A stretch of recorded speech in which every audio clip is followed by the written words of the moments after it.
Magandang umaga, tara mag-church tayo. Ayan, lakad muna tayo sa bumaba ng ako ng jeep. At ayan, diyan ang aming church. Aakyat ako sa hagdan.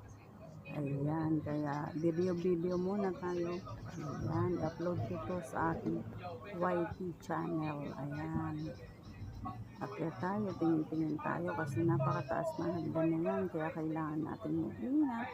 Ayan, kasi ang aming church ay nasa taas. Tara, mag-church tayo, mga ka-friendship ko, mga kailangan tuwing Sunday tayo ay nasa church. Ayan, nandito na ako sa taas. Ayan, panalate na ako.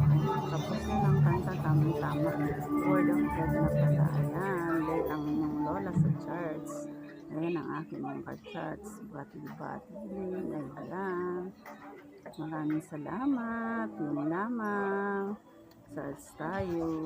Makinig na tayo ng the word of God. Bye!